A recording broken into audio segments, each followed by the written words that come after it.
കാവും കുട്ടയുമായി കിലോമീറ്ററുകൾ നടന്നു മീൻ വിൽക്കുന്ന കാഴ്ചകൾ അപൂർവമാണ്. അത്തരത്തിൽ മീൻ വിൽക്കുന്ന ഒരാളെ പരിചയപ്പെടാം. കയ്പമംഗലം കൂരിക്കുഴി സ്വദേശി കുന്നുങ്ങൽ ഇബ്രാഹിമിന്റെ വിശേഷങ്ങളിലേക്കാണ് ഇനി.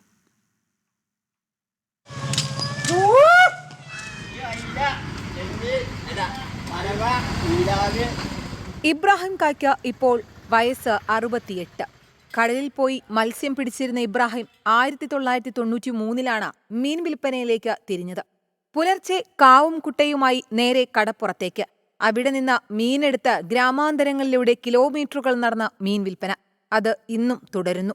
ആദ്യകാലങ്ങളിൽ നിരവധി പേർ കാവും കുട്ടയും ചുമന്ന് മീൻ വിൽപ്പന നടത്തിയിരുന്നെങ്കിലും കാലം പുരോഗമിച്ച് മീൻ വിൽപ്പന സൈക്കിളിലും ബൈക്കിലും പെട്ടി ഓട്ടോറിക്ഷയിലേക്കുമെല്ലാം മാറിയപ്പോൾ ഇബ്രാഹിമിക്ക ഇപ്പോഴും പഴയ രീതി തുടരുകയാണ്. കുരിക്കുഴി കടപ്പുറത്ത് നിന്നുള്ള മത്സ്യം മാത്രം വിൽപ്പന നടത്തുന്ന ഇബ്രാഹിമിന്റെ വിളികാത്ത് മീൻ വാങ്ങാൻ നിൽക്കുന്നവരും ഏറെയാണ്.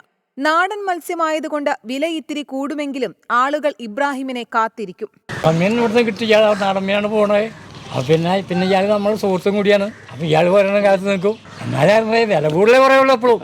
കമ്പനിക്കടവിൽ നിന്ന് മത്സ്യമെടുത്ത് ചന്ദ്രാപിന്നിയിലെത്തുമ്പോഴേക്കും ഇബ്രാഹിം മത്സ്യങ്ങൾ വിറ്റഴിച്ചിട്ടുണ്ടാകും. 93 തുടങ്ങി വിറ്റ് പോകുമ്പോൾ ഒരു 5 പറഞ്ഞു ചന്ദ്രാപിന്നി ലാസ്റ്റ് കേട്ടണോ ചന്ദ്രാപിന്നി അതിക്ക് മുന്നേ വെള്ളത്തിൽ നോക്കാൻ പോയില്ല. സൈക്കിളേ വിട്ടില്ല. അപ്പം പിന്നെ 3-4 പെൺപിള്ളേരല്ലേ, 4 പെൺപിള്ളേർ അവിടെ കെട്ടിക്കും. അങ്ങനെ അതിന് തുടങ്ങുക അല്ല നമ്മ മരിക്കുന്നവരെ തന്നെ ഇന്നത്തെ കോര, ചമ്പാൻ, പരവായില. ഭാര്യയും 4 പെൺമക്കളും അടങ്ങുന്നതാണ് ഇബ്രാഹിമിന്റെ കുടുംബം. ഈ തൊഴിലെടുത്ത് തന്നെ 4 പേരെയും കെട്ടിച്ചയച്ചു. 6 സെന്റ് സ്ഥലത്ത് ഷീറ്റുമേഞ്ഞ വീട്ടിലാണ് ഇബ്രാഹിമിന്റെ താമസം. ആവതുള്ള കാലത്തോളം ഈ തൊഴിൽ തുടരാനാണ് ഇബ്രാഹിമിന്റെ ആഗ്രഹം. 24 തൃശൂർ.